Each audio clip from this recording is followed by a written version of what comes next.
ሰላም ጤና ይስጥልን ውድ የቻናላችን ተከታታዮች የፕሮግራማችን ቤተሰቦች፣ ይህ አብዲ ራዋ ቲዩብ ነው። ፕሮግራማችንን ላይክ በማድረግ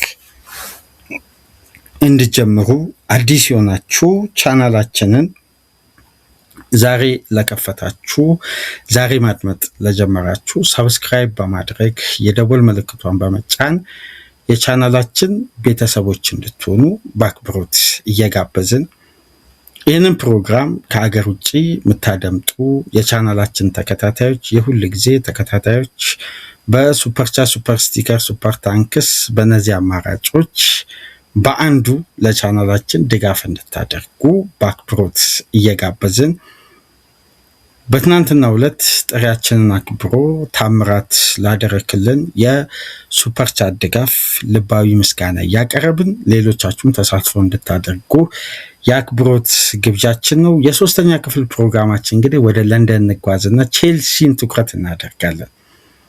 ከሰሞኑ እንግዲህ በቼልሲ ዙሪያ መረጃዎችን ወደ እናንተ ለማድረስ በዛቪ አሎንሶ የአጨዋወት ሲስተም ከቼልሲ ስኳድ ጋር ያለውን ቀጥተኛ ቁርኝትና ፈተናን በተመለከተ በጣም ጥሩ ዝግጅቶችን እያደረግን ነው። በቀጣይ ቀናት የቼልሲ ደጋፊዎች ይሄን ፕሮግራም እንድታደምጡት ከወዲሁ ማስታወቂያ በዚህ ፕሮግራም ለመግለጽ ያክል ነው። አሎንሶ በቼልሲ ቤት የሚገጥመው ፈተና የሚቀይራቸውና አሎንሶ ያለው ከፍተኛ አቅምን ከግምት ውስጥ በማስገባት ብዙ የምንወያይባቸው ነጥቦች አሉ። በደንብ ተወያይተን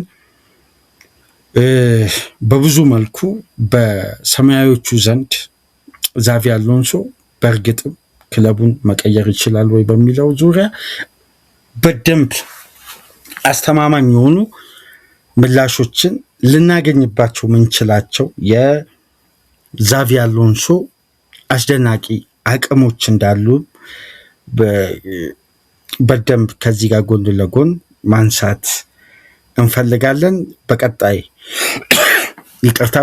ቀናት ይዘንላችሁ ምንመጣ ነው የሚሆነው። ምክንያቱም በሪያል ማድሪድ ቤት ከገጠመው ፈተና በቼልሲ ቤት ስለሚጠብቀው አዲስ ፈተናና አሎንሶ እነዚህን ጉዳዮች እንዴት እልባት ሊሰጥ ይችላል፣ የቼልሲ ስብስብስ ከአሎንሶ ታክቲክ ጋር የመስማማቱ ጉዳይ፣ እነማን ቢመጡ ይሄን ቡድን የበለጠ ያጎለብታሉ፣ ያሻሽላሉ፣ ቼልሲን ዳግመኛ እንዲያንሰራራ ይረዳሉ፣ የበለጠ ደግሞ ቼልሲ በቀጣይ ጊዜያት ምን አይነት አስደናቂ ቡድን መገንባት ይችላል የሚለው ላይ ጠለቅ ያለ ሰፊ ፕሮግራም ነው በቀጣይ ቀናት ይዘላችሁ። ይሄ ፕሮግራም ግን ትኩረት የሚያደርገው ቼልሲ በጁላይ 1 በይፋ ዛቪ አሎንሶ ስራውን ይጀምራል። እንግዲህ ጁላይ 1 ነው ስራውን የሚጀምረው። እስከዛ ድረስ እስከ ጁላይ 1 ድረስ ዛቪ አሎንሶ ስራውን አይጀምርም። ኦፊሻል የሚጀምረው ከጁላይ 1 አንስቶ ፕሮሰስ ይሄ የቲም ስኳድ እና ኢንተርቪዎችም ወደዛ ጊዜ መቃረቢያ አካባቢ የሚነሱ ጉዳዮች ሲሆኑ ቼልሲ ግን በቀጣይ አንዳንድ ጉዳዮች ላይ በደንብ መመልከት ያለብን ይመስለኛል። በተለይ የኒኮላስ ጃክሰንን ጉዳይ በደንብ በትኩረት መመልከት ያለብን አንዳንድ ሁኔታዎችን ትኩረት ሰጥተን ማየት አለብን። ምክንያቱም ይሄ ተጫዋች በኤንዞ ማሬስካ በጭራሽ ተፈላጊነት አልነበረውም። በሁለቱ መካከል ያለው ግንኙነት ብዙም እዚህ ግባ የሚባል አልነበረም። በተለይ ከክለብ ወርልድ ካፕ በኋላ በኤንዞ ማሬስካ እና በኒኮላስ ጃክሰን ኢፌክቲቭ መሆን ጋር በተያያዘ ቅሬታዎች ነበሩ፣ ጋፖች ተፈጠሩ። ብዙ እንዲጎለብት ብዙ እንዲያድግ ከሞሪሲዮ ፖቼቲኖ የበለጠ እምነት የነበራቸው ኤንዞ ማሬስካ ቢሆኑም ግን ኒኮላስ ጃክሰን ያለውን ፖቴንሻል አውጥቶ አበርክቶ ከማሳመን ይልቅ አንዳንድ ባልተፈለጉ ባህሪያት ውስጥ መንጸባረቁ በቦታው ላይ ተመራጭነቱን እንዲያጣ አድርገው ከዛም በኋላ እዛው እሱ እያለ ቼልሲ ኦፊሻሊ ከሊያም ዴላፕ ጋር ድርድር ጀመረ። የኒውካስልን ዝውውር ሃይጃክ አደረገ። የማንቸስተርን ዝውውር ሃይጃክ አድርጎ ሊያም ዴላፕን አመጣ። ግን ቼልሲ የባሰውን አጥቂ ነበር ያስፈረሙ። አሁን የሊየም ዴላፕ መፈረም ላስተዋለና የተጠናቀቀው የውድድር ዓመት ቼልሲ የነበረው አውት ኤንድ አውት ነምበር 9 አስፈላጊነቱን ስታዩ የሊየም ዴላፕ ጉዳት ከታክቲክ ጋር መስማማት ግብ የማምረት ፖቴንሻል ኢፌክቲቭነቱን በብዙ አንግል ስትመለከቱ በተጠበቀው ደረጃ አልነበር። እንደውም የተሻለው ጃክሰን የሚያባክነው ጃክሰን ተሻለ። ምክንያቱም የጃክሰን እንቅስቃሴ ባጫው ሲስተም ላይ ምን አይነት አሁን የቼልሲ ደጋፊዎች በአብዛኛው በጃክሰን አባካኝ መሆን የተነሳ የሚቃወሟቸው የጃክሰን አስተዋጽኦ አለ በሚያባክነው ምክንያት። ግን ኦፍ ዘ ቦል ባለው ሙቭመንት ያለ ኳስ በሚደረግ ፕሬሲንግ ፋይናል ሰርድ ያለ መድከም የሚያደርገው ጥረት የተለያዩ የቡድን እንቅስቃሴዎች ከሊየም ዴላፕ የተሻለ ተጫዋች ነው። ከኳስ ጋር ባለም ጉዳይ ሊንክ አፕ ኮኔክሽን በመፍጠር በመግባባት ደረጃ እውነት ለመናገር መሬት በወረደ በተጨባጭ ሁኔታ ካየን የፓልመር የ2025-26 ብቃት መውረድ የተደራራቢ ጨዋታ ጫና አለ፣ የጤንነት ችግር አለ። ወደ ሜዳ ሲመለስ ግን የኒኮላስ ጃክሰንም ተጽዕኖ አለበት። ይሄን መቀበል አለበት። ምክንያቱም 2024-25 የጃክሰንና የፓልመር ጥምረት የኤንዞ ማሬስካ ኬሚስትሪ ምን ያክል ውጤታማ እንደሆነ አስተውለናል። የሁለቱ ሊንካፕ በአንድ ወቅት እኮ ቼልሲ የዋንጫ ተፎካካሪ ያደረገ ሊንካፕ ነበር። ልክ ገና ሲዝኑ እንደጀመረ ያቺ የኤቨርተኑ የጉዲሰን ፓርክ ያለምንም ግብ የተጠናቀቀችው ጨዋታ እስከምትመዘገብ ድረስ በአስደናቂ ጉዞ እንደውም ከሊቨርፑል ሁለተኛ ደረጃ ላይ መቀመጥ የቻለው ቼልሲ ነው። በብዙ መልኩ ቼልሲ አስደናቂ ብቃት ነበር። ጃክሰን የቡድን ሙቭመንት ላይ አያጎልም እንደ ሊየም ዴላፕ። እንደውም የቻናላችን ዋና አዘጋጅ የእንግሊዝ ሚዲያና የዓለም አብዛኛው ሚዲያ ትኩረት አድርጎ በተናጥል ተጫዋቾች ላይ አንዳንድ ተጫዋቾች እንግዲህ ሰለባ የሆኑና እነዛ ተጫዋቾች የሰጡትን ያገለገሉትን ያክል እነዛን አስተዋጽኦች ክሬዲት ከመስጠት ይልቅ እነዛ ተጫዋቾች ያላሳኳቸውን ጉዳዮች ትኩረት በማድረግ ተጫዋቾችን ያብጠለጥሉና ሁሌም ጦስ ወይም ሰለባ ይሆናሉ። አሁን እንዳሉ ተጨባጭ መረጃዎች ከሆነ በ81 ጨዋታ 30 ግብና 12 አሲስት 42 የግብ ተሳትፎ በደንብ ተመልከቱ። 42 የግብ ተሳትፎ በአማካይ በአንድ ግብ ጨዋታ 0.5 ግብ ላይ እኮ ይሳተፋል። ወይ አሲስት ወይ ግብ ሊያስቆጥር ይችላል በ90 ደቂቃ ማለት ነው። 0.5 ይሄ መጥፎ የሚባል ቁጥር አይደለም። ምርቱ ከዛ በላይ ያስፈልጋል የሚለው ጉዳይ ያስማማል። ምክንያቱም ኤክስፔክትድ ግቦቹ የሚሳትበት መንገድ በእርግጥ ዋጋ ያስከፍላሉ። ግን በቡድን እንቅስቃሴና በሚጎለብት ቡድን ትራንዚሽን ውስጥ እንዳለ ቡድን ኒኮላስ ጃክሰን የዚህን ያክል አስከፊ አጥቂ የሚባል አይደለም። አሁን ቼልሲ ካለበት የአጥቂ ክፍል ግብ የማምረት እጦት ዘንድሮ በቼልሲ እግር ኳስ ታሪክ ለ5 ተከታታይ ጨዋታ ግብ ሳያስቆጥር በሊያም ሮሲኔሮስ ቆይቷል። በክለቡ ታሪክ ለመጀመሪያ ጊዜ በ5 ተከታታይ ጨዋታ መሸነፍ ብቻ ሳይሆን ግብም አለማስቆጠር። እነዚህን ጉዳዮች ጠለቅ ብለን ስንመለከትና ዛቪ አሎንሶ ከዚህ በፊት በባየር ሌቨርኩዘን የቪክተር ቦኒፌስን ዳግም ነፍስ የዘራበትን መንገድ ስናስተውል ሲሞን ጆንስ ትናንት ምን የሚል ዘገባ ይዞ ወጣ? ተጨማሪ እድል ጃክሰን ሊያገኝ የሚችልበት አጋጣሚ ሰፊ ነው አለ። ሲሞን ጆንሰን ነው የአትሌቲክሱ የቼልሲ ሪፖርተር። ገብታችሁ ተመልከቱ።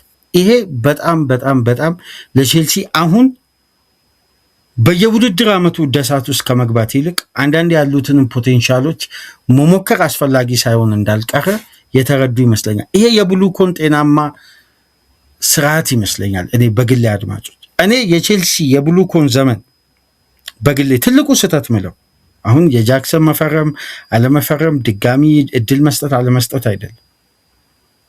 ቼልሲ ለናፖሊ ሮሜሩ ሉካኩን ሲሸጥ ኤክስቼንጅ ዲል ጥያቄ ናፖሊ ባቀረበበት ወቅት ቪክተር ኦሲሜንን የዝውውሩ አካል አድርገው ማለት ሉካኩ ላይ ብር ጨምሮ ኦሲሜንን ማስፈረም ያኔ የሚችሉበት ኦፖርቹኒቲ ማምለጡ ዛሬ ቼልሲ እንደዚህ አይነት አለመረጋጋት ውስጥ እንዲገባ አንዱ ምክንያት ነው ብዬ ነው በግሌ ማስበው፣ በብሉኮን ኃላፊዎች ደካማ ጥረት ምክንያት። ምክንያቱም ያን የምታስታውሱ ከሆነ ናፖሊ በሩን ከፍቷል። ቼልሲ ትልቁ ችግር የነበረው ፐርሰናል ተርም ላይ ዛሬ ቢያንስ ለሊየም ዴላፕ፣ ለኒኮላስ ጃክሰን፣ ለአሊያንድሮ ጋርናቾ ከነዚህ 3 ተጫዋቾች ያገኙን አገልግሎት ተመልከቱና አንድ ቪክተር ኦሲሜንን በእነዚህ 3 ተጫዋቾች ደሞዝ በዛ የዝውውር ዋጋ ማስፈረም ቼልሲ ምናልባት እንደዚህ አይነት አደጋ ውስጥ አይጥልም ነበር። አንዳንዴ እኮ ሪስኮችን አንዳንድ ክለቦች ደፍሮ ከፍተኛ ገንዘብ ከፍለው ሲያስፈርሙ የሚያገኛቸውን ትርፎች ገና ለወደፊት ታሳቢ ተደርገው ብሉኮኖች አዋጭ የሆነ ትርፋማነት መጀመሪያ እያሰላሰሉ ስለነበር በፕሮጀክት ቀጣይ ላይ ቢሸጥ ስለሚያወጣው ክፍያ ታሳቢ ተደርጎ እንግዲህ ብዙ ጉዳዮች ባከኑ። አንድ ዘጋቢ ምን ይላል መሰላችሁ? የቢልድ ዘጋቢ ከአባ ሀሳብ ጋር በቀጥታ ይገናኛል።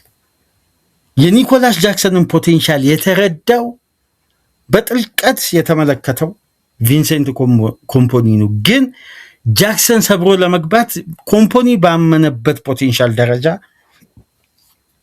ለባየር ሙኒክ አስተማማኝነት መስጠት አልቻለም እንጂ ዛሬ ላይ ባየር ሙኒክ ቨርሳታይል የፊት መስመር ተጫዋች በጃክሰን ፖቴንሻል ኮምፖኒ ባመነበት ደረጃ ቢሆን ኖሮ ቀድሞ የያዙትን ተጫዋች ነበር ማቆየት የሚፈልጉት።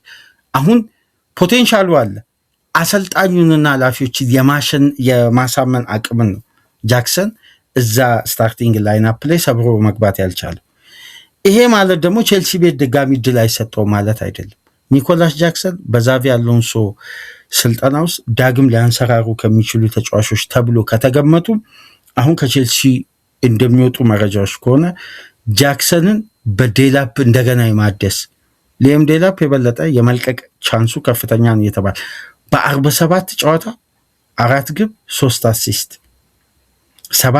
7 የግብ ተሳትፎ የተከላካይ ቁጥር እኮ ነው ይሄ።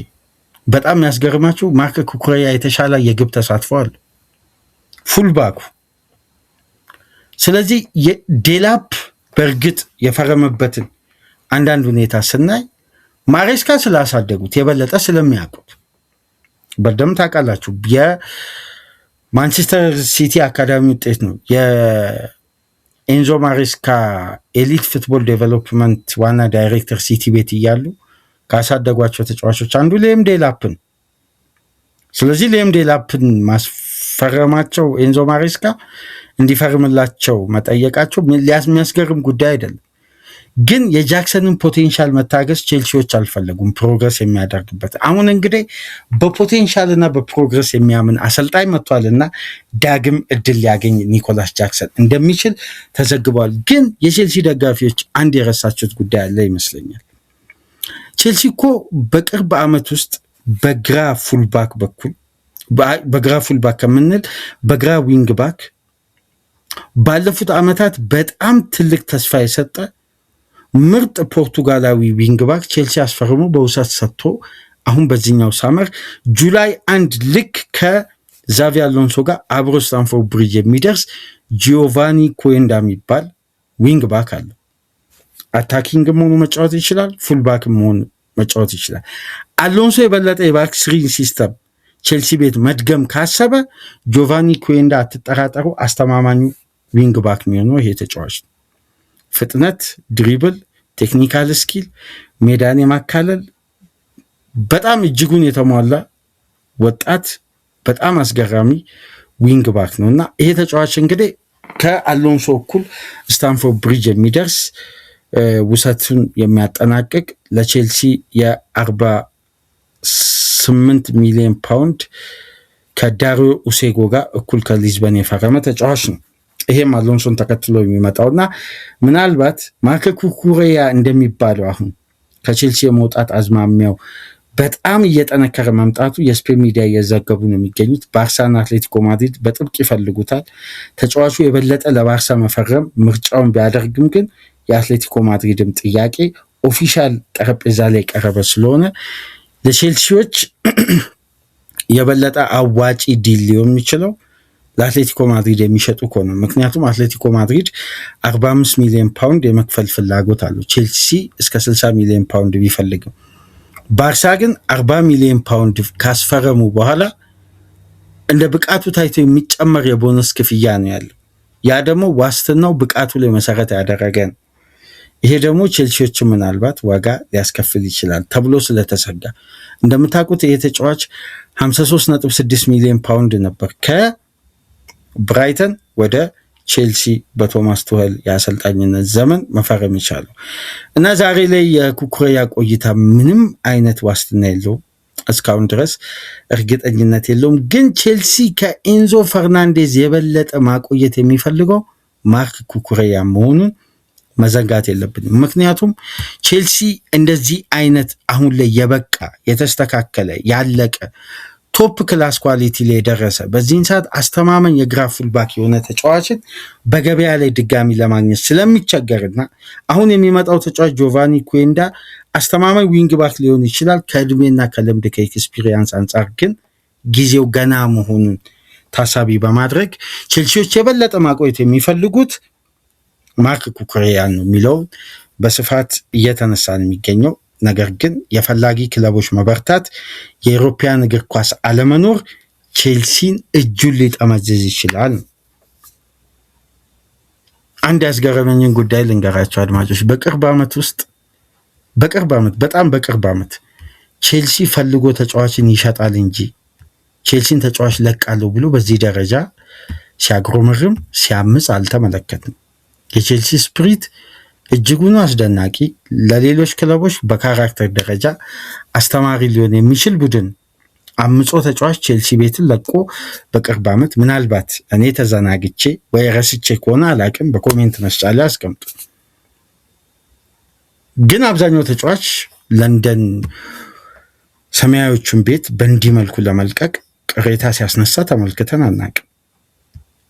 ይሄ ምንድን ነው የሚያሳየን ነው? አሁን ቼልሲ ሻጭ ክለብ አይደለም፣ ገዢ ክለብ ነበር። አሁን ወደ ሻጭነት እየተቀየረ ያለ ሁኔታ እየተመለከትን ይሆን? ምክንያቱም የክለቡ ጥሩ ምሰሶ ናቸው።